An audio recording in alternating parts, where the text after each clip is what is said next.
Okay, so tell me, I want to know about your passions. What about your Airstream trailers? This is the man who buys trailers, does them up, wins the prizes, and then sells them. I didn't like the apartments I was looking at. I didn't know if I wanted to buy anything. So I bought it. I thought, I've always wanted to live in a trailer. I'll try it. So I bought an Airstream while I was at Coachella. I hit the buy it now button on eBay. Kind of like living in it. And I found I spent more time outside. I think Palm Springs kind of embraces the quirky in a lot of ways, or the kooky. Sure does. Like I always think of my great grandfather had like 4 pink cars in a row. Like, yeah, he had a Buick and a Cadillac and a Chrysler, and what grown man buys and they're not gay? No, that's right. Buys a pink car. So is that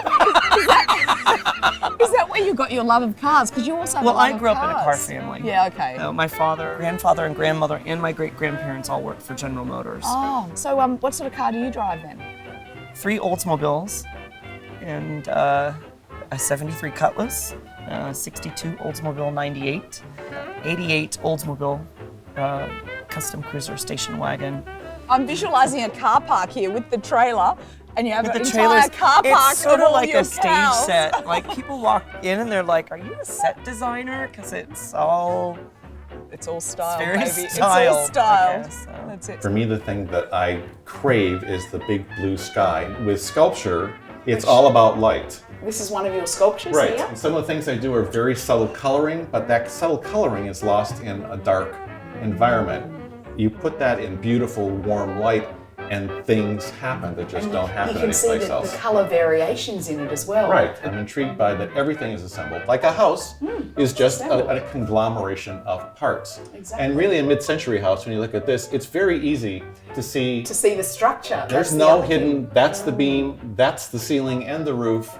And so these pieces are very much the same sort of thing. There's nothing really hidden. And that very much does hark back to modernism. You know, Absolutely. that idea of truth in materials. We're about change, we're about embracing new things, and we're about we're very willing to go back and understand, even if, I grew up, the high school I went to was a brand new brutalist high school, and at the time, I didn't think it was that great.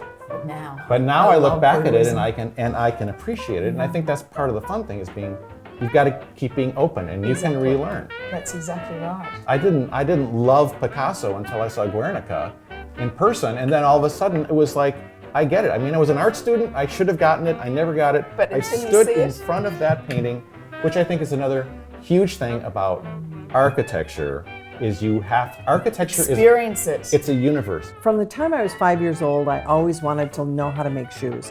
And I'm a maker. I know how to make a lot of things. I sew, I knit, I crochet, I embroider, everything I could think of to do that would be known as a craft. No decoupage. But That is not mid-century. We don't do decoupage in the mid-century. But I always wanted to do shoes, and I could never figure out what the deal was. And so finally there was an article in the New York Times about a woman who was really interesting, named Lorraine Neidhart. And Lorraine taught 3 of us, a woman who is the head of Sotheby's in Hong Kong, Chinese woman, a Korean concert pianist, and myself around her dining room table for 3 days in Hell's Kitchen in New York. Extraordinary opportunity. It was amazing. Cats were roaming around and we were making shoes, and I learned the rudimentary basics of how to make a shoe, and then I just took off from there. And Richard can attest that at midnight he'll pull me out of the studio because I'm in there furtively going tap, tap, tap, trying to do it quietly so he doesn't catch on, but he'll drag me out of there at midnight. It's your passion, it's what you love. I absolutely love it. Like I love nothing else. It's just incredible. It's what I really should be doing, and I'm doing it now full time. And believe me, Deborah's shoes are amazing. Can we just have a little bit of a look at a shoe down here? Extraordinary shoes that Deborah's made for herself. Yeah. Deborah, don't you? You take a brief from a client on a sort of general idea of what they want, but I do. You basically are the artist, so you don't give people what they want. You interpret who they are, their personality, and you create something that's appropriate for them. Do you mind if I use those words later? Because You can go for that.